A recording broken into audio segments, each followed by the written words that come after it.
Alright, this is the last video of this section, and it is the last video where we will learn how to solve the mesh we just created in the meshing.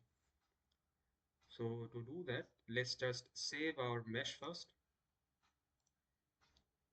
So go to edit to save the mesh file for Fluent.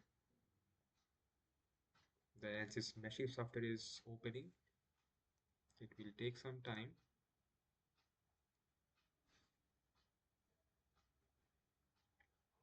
Be patient.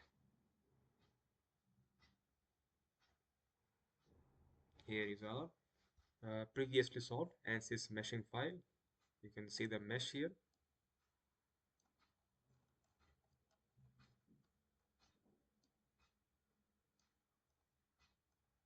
From far up, it looks like a black rod, but you can actually see the mesh if you zoom out, if you zoom in actually. Anyhow, now we will be exporting this mesh file to make it eligible for ANSYS Fluent. To do that, go to File section, go to Export option, go to Mesh, go to Fluent input file and export. Now save it into your designated place. Give a proper name so that you can recognize it.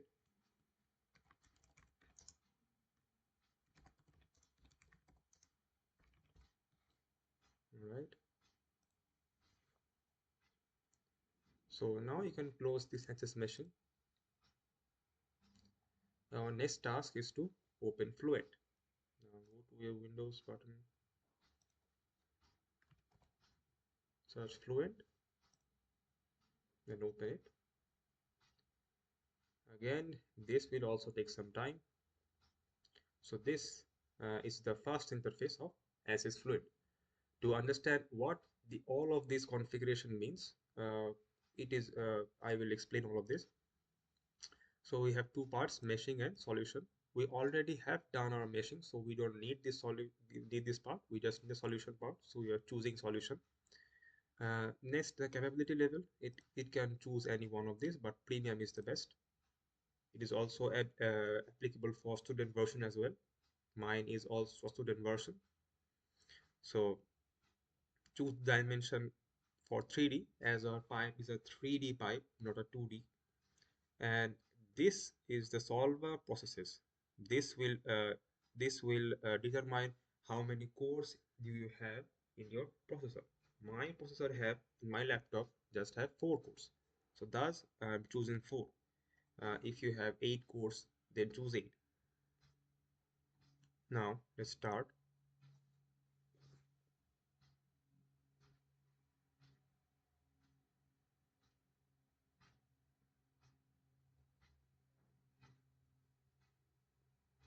Wait a bit.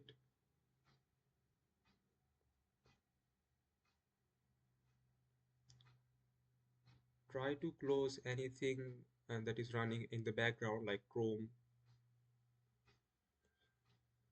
so that it uses less RAM and more RAM is available for ANSYS meshing. Anyhow, my ANSYS Fluent has run. Okay, now it is time to read the mesh file we just created it from ANSYS meshing. Go to File sections, go to Read section and Mesh file, and choose the mesh file you just saved.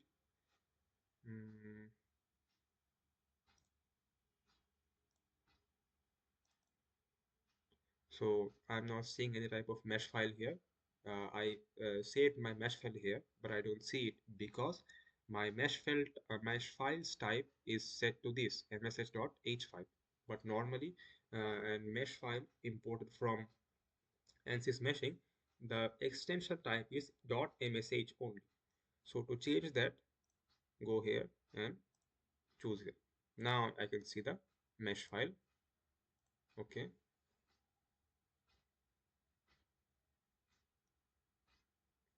Now Fluent is reading my mesh file. You can see the nodes number here. It says it's building the mesh. Wait a bit. until you see done here. See, now the console reads done. Now you can display the mesh. Go to display and display, right? This blue arrows signifies the inlet part and the red arrow signifies the outlet part.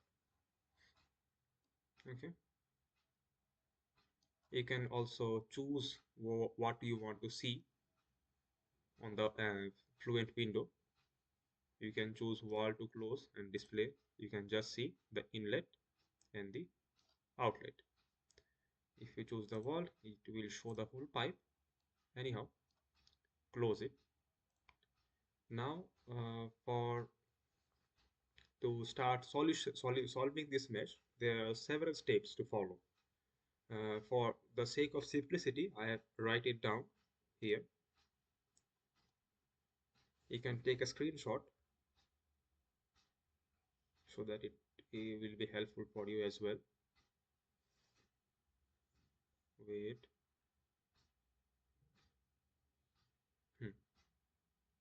Take a screenshot now. Okay.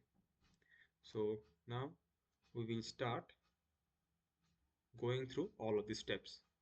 So step one is to go to general mode, choose steady, pressure based, and absolute condition. The steady, why we will choose steady? Just let's see here. Go to general, and you can see the solver types. Solver types, velocity formulation, and time. The type is pressure based because you have to choose the pressure based because in our case the flow is incompressible. If the flow was compressible like air, we would use density based. We will choose air in this case, but still it will not change density, so use the pressure based solver type. Now the velocity formulation will be absolute because I am not choosing anything to run my fluid relative to, and choose time to steady. This means the properties of the flow will not change.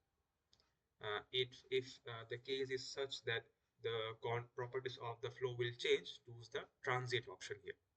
But in our case, it's steady. So our next step two is to solve the material. The material is the fluid that will go through your pipe. So come here, go to material section, double click on it, and you will see fluid and solid. In our case, this is a fluids part, so go to air, double click on it, and you will see create or edit materials window. Now, uh, now change the density to 1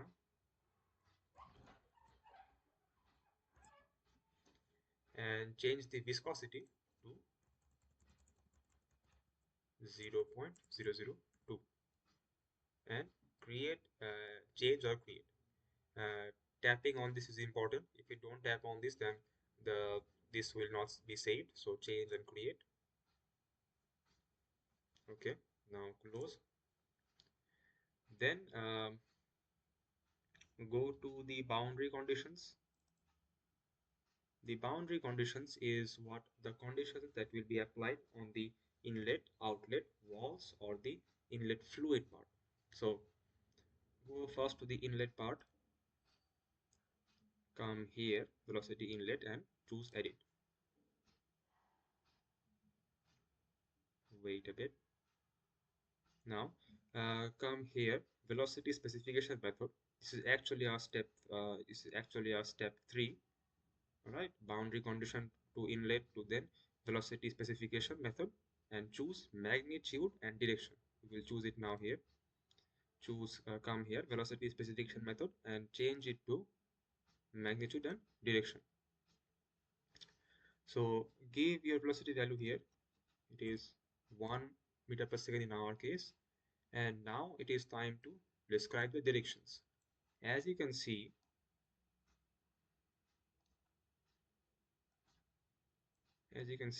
the inlet condition is on this direction, which is the opposite of z direction.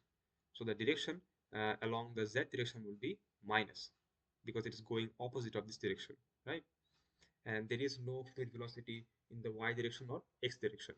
So this would be 0,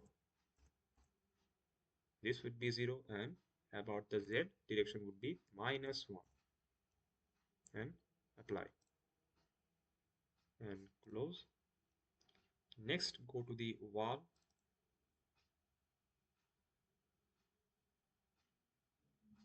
Mm, Wait a bit. Hmm. And make sure that the no slip condition is selected here.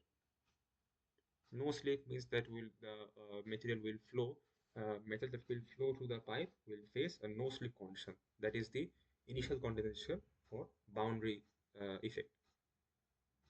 Then apply and close.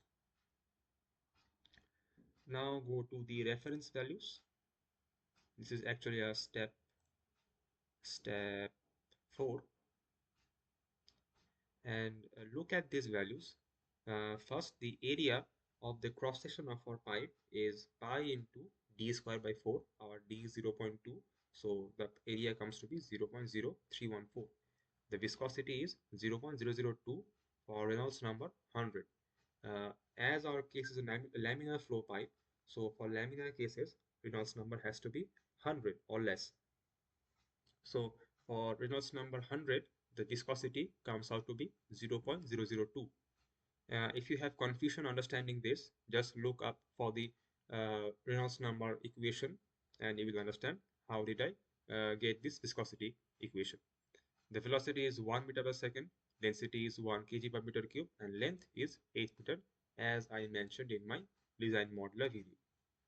Anyhow, now we will set these values into this reference value sections. The area is set to 0.01314. The density is set to 1. Length is set to 8. Pressure 0, temperature as it is. Velocity is 1, and viscosity is 0.002. And okay. Now come to this method section.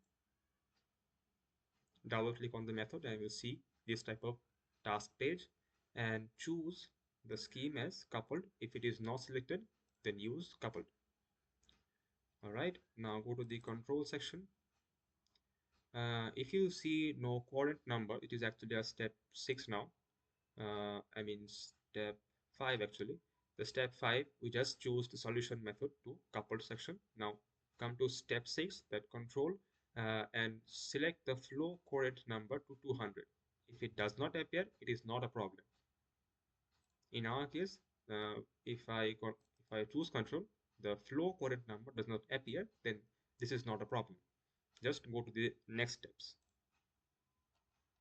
Now step 7 is to change the report definitions. So go to report definition, then field variable velocity, choose axial velocity and choose outlet. Let's see. Go to report definitions. Like that. Right click on the report definitions. Go to new. Go to surface report. Use mass weighted average. And you will see something like this. Now for this field variable, choose velocity. And for velocity magnitude, choose axial velocity. And for surfaces, choose outlet and print to console. This report file and report plot is important. This will print a plot and report a file on your windows, on the Fluent window actually, and print to console will let the answers, the answers will answers print value here in this box, this box is it, and this, and in the console box actually. So click OK. Then go to the monitor section. So this is our step 8. Go to residuals and change the X, Y, Z and continuity value to this very low value actually. You can choose any low value. I am choosing this value. So going to this residual part and change these values to a very low value. Let's say 0.0000001. Press enter, press OK, go again here and copy this value to the rest of the values. Copy, paste. All right, we are choosing a lesser value actually. Um,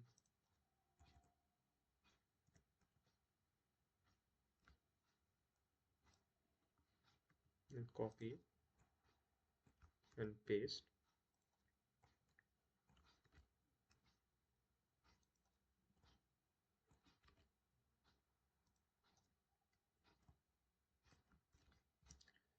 And okay. Now I just skipped a step actually. I didn't even read code on that on the file actually. But this is okay because I can change it now. Go to the model sections and change the viscous. Double click on the viscous and change it to laminar, as our flow is a laminar type flow. And okay. So if I come to this residual part now, we can see only four: continuity, x velocity, y, and z velocity. Otherwise, we were seeing k and omega.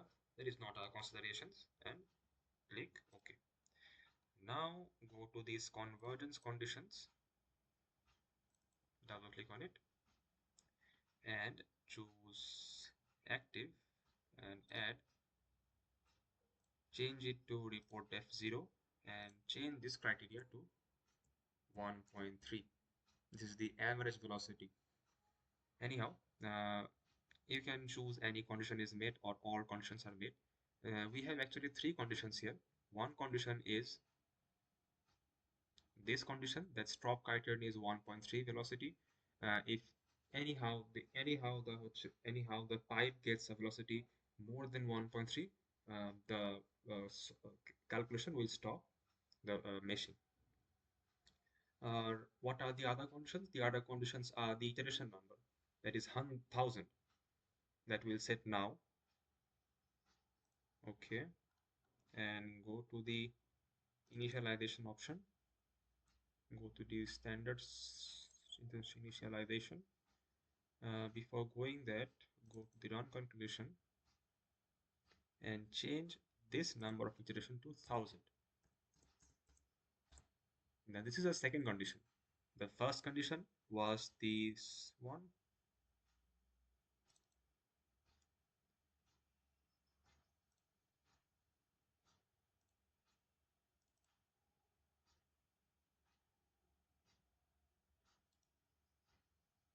All right. So this is our two conditions.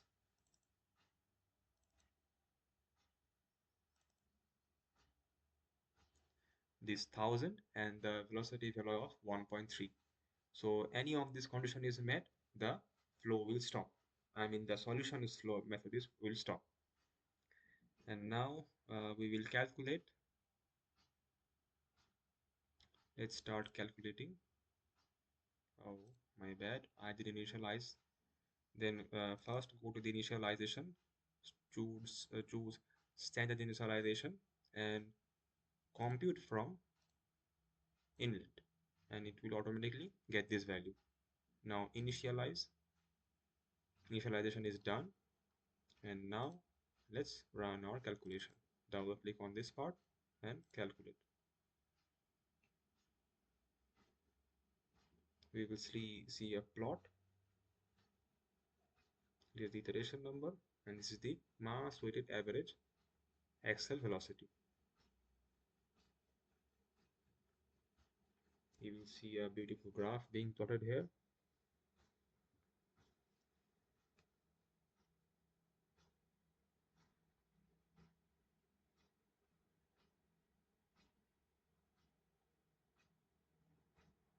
The graph is being plotted.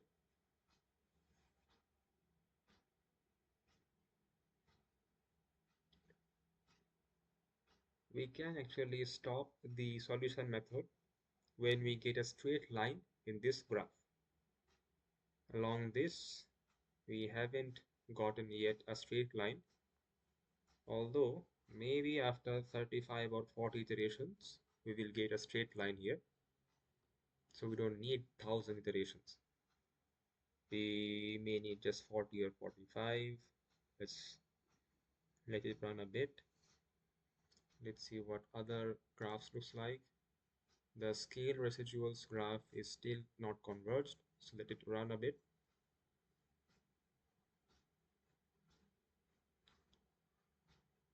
We will stop the calculation when these three lines or even one line, that is the x-axis,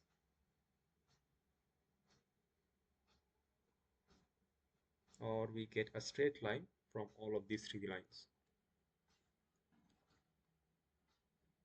A straight line is yet to come out of the three lines, so let it run.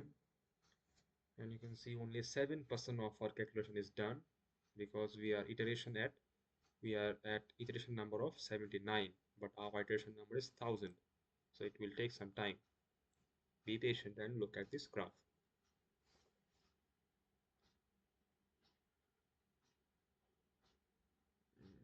And in this here, your setup specifications will matter.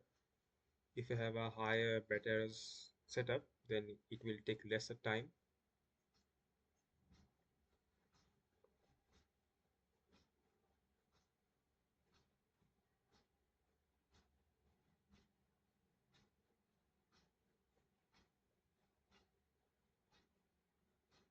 The straight line is yet to come. We're at 104 iterations.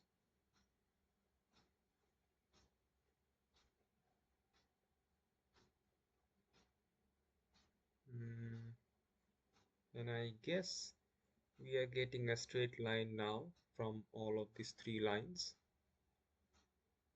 Let it run a bit more.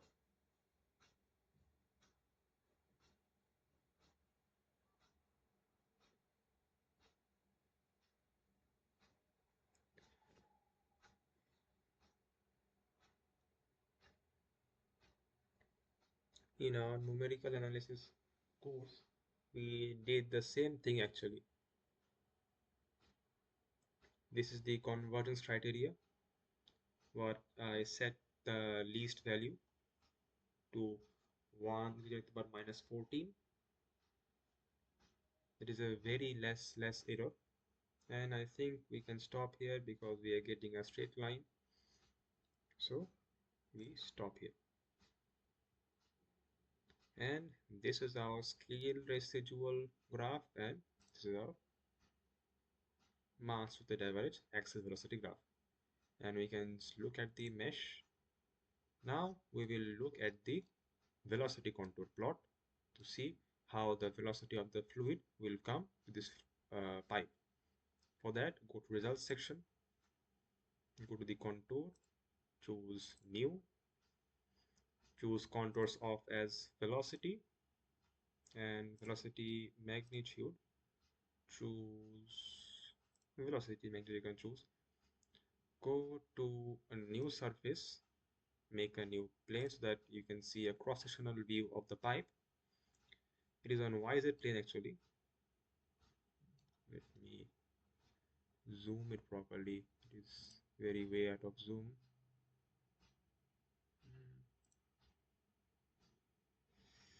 I don't see a zoom to fit option. You have to manually zoom it. Wait a bit.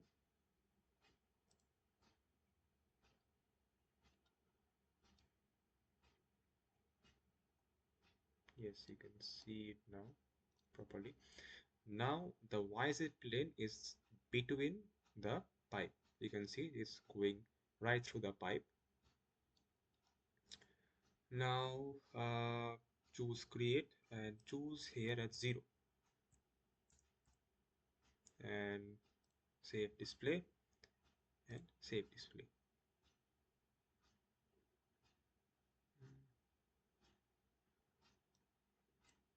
Okay, the plane has not been created. So make the plane create, plane 4, create. Okay, we have got this plane 3 and plane 4.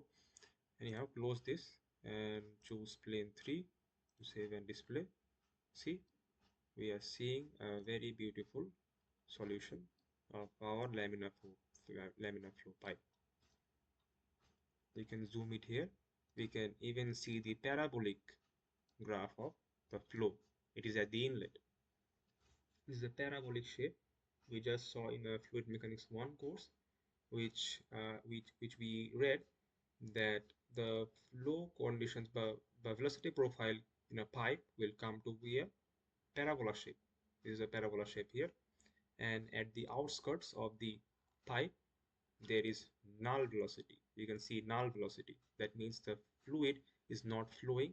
That is very close to the walls, and at the very middle the velocity is very high. It's a very high number of red marks. So we can close it and mm, click a picture of it, save picture, and save, give it your desired name, and okay. The if you will see a PNG picture of this window, of this part where you have saved it. Let us take a better picture actually.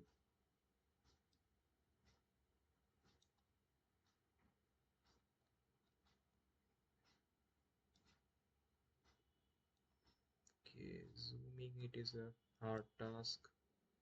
Get a proper view.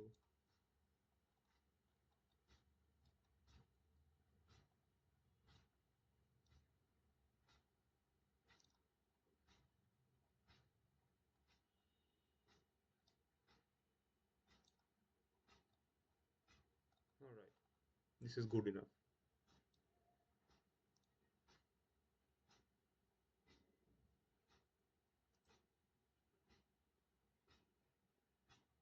Okay, this is good enough. Let's zoom it a bit. And now save the picture again. Save, give it another name.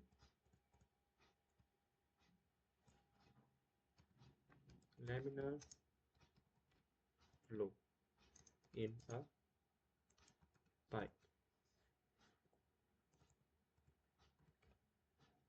And okay. And this is how you do the ANSYS simulation of a flow through a laminar pipe.